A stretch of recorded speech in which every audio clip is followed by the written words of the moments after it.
TV7 Israel News is made possible thanks to your generous donations. Shalom, good evening. This is TV7 Israel News broadcast to you from Jerusalem. And in today's top stories, Iranian proxy militias strike a U.S. base in Syria, triggering an exchange of fire. While the United States acknowledges the Ayatollah regime's role in attacks against U.S. forces throughout the Middle East, it remains adamant on securing the revival of the 2015 nuclear deal with Iran. Israeli President Reuven Rivlin thanks U.S. President Joe Biden at the White House for pledging his country's unwavering support for the security of the Jewish state. Tensions escalated along Syria's eastern border region yesterday evening when Iranian proxy militias launched multiple barrages of artillery shells towards a U.S. military base that is situated near the Omar oil field. Spokesman for Operation Inherent Resolve, commonly referred to as the Global Coalition to Defeat the Islamic State, Colonel Wayne Maroto, confirmed that at approximately 7:55 p.m. yesterday evening, U.S. forces in Syria were attacked by multiple rockets, and while damage is being assessed, thankfully, no injuries were reported. In response, the U.S. force on the ground acted in self-defense and conducted counter-battery artillery fire at rocket-launching positions belonging to the Iranian proxy militias in Syria's southeastern Al-Mayadin city and in the Deir ez-Zor countryside, from which the artillery fire emanated. In tandem, clashes erupted along the Euphrates River between the U.S.-backed Syrian Democratic Forces and both the Iraqi Popular Mobilization Forces, alongside other Iranian proxy militias, including the Fatimiyun Division, which is comprised of Afghan militants that received their directives directly from the Islamic Revolutionary Guards Corps and are declaratively loyal to the Islamic Republic's supreme leader, Ayatollah Ali Khamenei.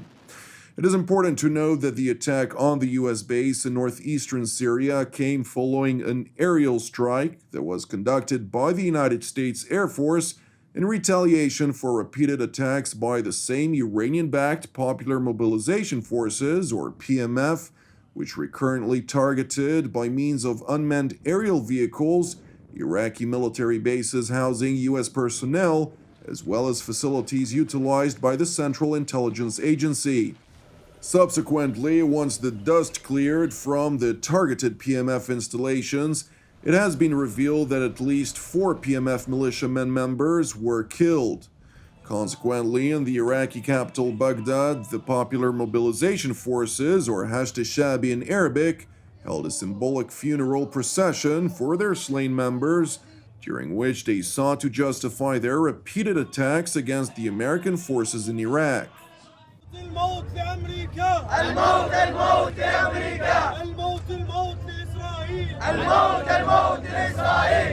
مظاهرة ضد القوات الأمريكية واستنكارا لاستهداف القوات الأمريكية لأبطال اللواء 14 هيئة الحج الشعبي، وإن شاء الله نوقف وقفة جيدة لأبناء شعبنا العراقي بكافة أطيافه. ما لم تكن هناك حقيقة ضربات موجعة لأمريكا، بالمقابل لن تخضع ولن تكون يعني جالسة على طاولة المفاوضات ولن تخرج من العراق. خير شاهد وخير دليل هي ما تفعله اليوم مع إيران من مفاوضات نووية، لأنها تعلم أن إيران قوية جدا. Earlier in the day, the U.S.-supported Iraqi government condemned the United States for its air raid against the Iranian proxy militia PMF along the Iraq-Syria border, vowing to study all legal options in order to prevent such action from reoccurring. It is worth mentioning that this level of criticism directed at the United States' defensive action is evidently rare, since Iraqi Prime Minister Mustafa al-Kadhimi and his government is regarded as friendly to the United States and have actively tried to restrain the power of Iranian proxy militias operating in Iraq. Meanwhile, in the Italian capital, Rome, U.S. Secretary of State Antony Blinken at a closing Q&A at a summit of the Global Coalition to Defeat the Islamic State sought to defend Washington's decision to retaliate against the PMF. And given these ongoing attacks that you referred to by Iran-backed groups targeting our interests in Iraq.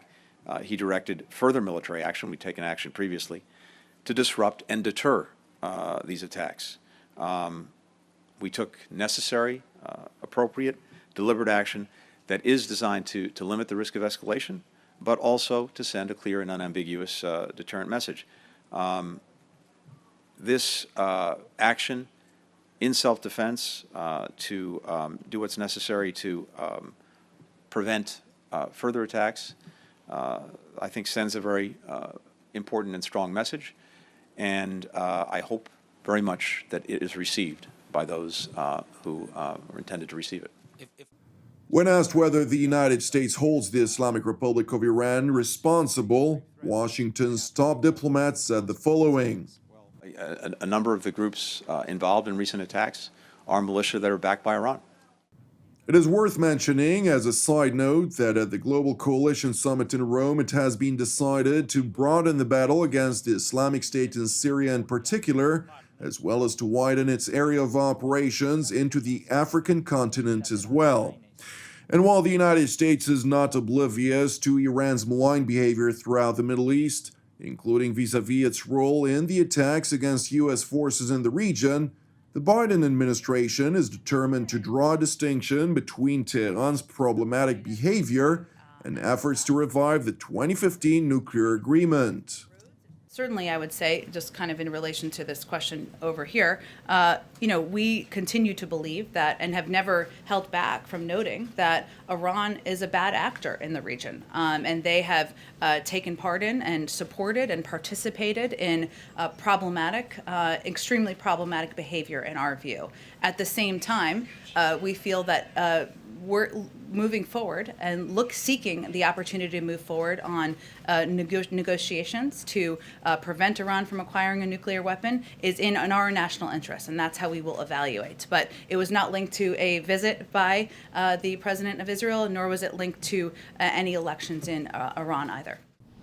While Washington's unyielding effort to revive the nuclear deal with Iran remains a point of disagreement between the United States and Israel, President Joe Biden pledged in a first meeting with his visiting Israeli counterpart, President Reuven Rivlin, that the Islamic Republic will never get a nuclear weapon on his watch. I just want to thank the President for being here and for your dedication to strengthening the relationship between the United States and Israel. Thank you. And as the American press here can tell you, my commitment to Israel is, well, they can't tell you anything, actually, they're not supposed to, but it's ironclad. It's real, it's something that I often say, if there weren't an Israel, we'd have to invent one. And so this includes, we're committed to unwavering commitment to your self-defense. And today we're going to be discussing a broad range of challenges, including Iran. What I can say to you, Iran will never get a nuclear weapon on my watch, as they say. God bless you. Israel have no greater friend, ally, than the United States of America. You are our best friends, and we are best friends, and the bonds between the people of Israel and the people of America is based on the understanding that we are sharing values of democracy and values of liberalism. And because of that, of course, we, according to a real friendship, can from time to time discuss matters and even agree not to agree about everything. But we count on you in your really declaration just now. Really brought the Israelis to understand that we have a great friend at the White House. We do. Mr. President, God bless you, God bless the people of America, and God bless the relationship between our two nations and our two states. Following their meeting, which took place behind closed doors, President Rivlin voiced satisfaction by the assurances that were given by the American head of state to safeguard the national security interests of the State of Israel.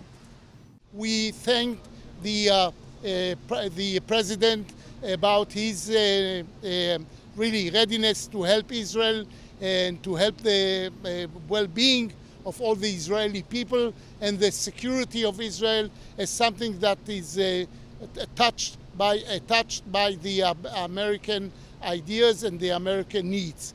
We are all together thinking that we have to cooperate a lot about matters that should be decided by the Americans, by NATO, and by events that are happening in the Middle East as well. And I must say that we found a real great friend to Israel, and I'm very much satisfied by his announcement that he is going to look that there would be no nuclear weapon in the Middle East once we are talking about Iran, and that he's going to invite the Prime Minister of Israel in the very next days in order to find a way to cooperate, to exchange ideas about the necessities once we are talking about what is happening in the Middle East and what is happening between us and our neighbors. Thank you for watching us. As part of TV7 Israel's prayer initiative, I would like to encourage you today to join the team and me here in Jerusalem to lift up the United Arab Emirates in prayer for its salvation and peace, alongside prayers for our persecuted brothers and sisters around the world, in addition to our ongoing prayers, of course, for the peace of Jerusalem and the salvation of Israel. I'm Jonathan Hassan, wishing you an Erev Tov U'Mevorach, and we will see you again tomorrow at the same time.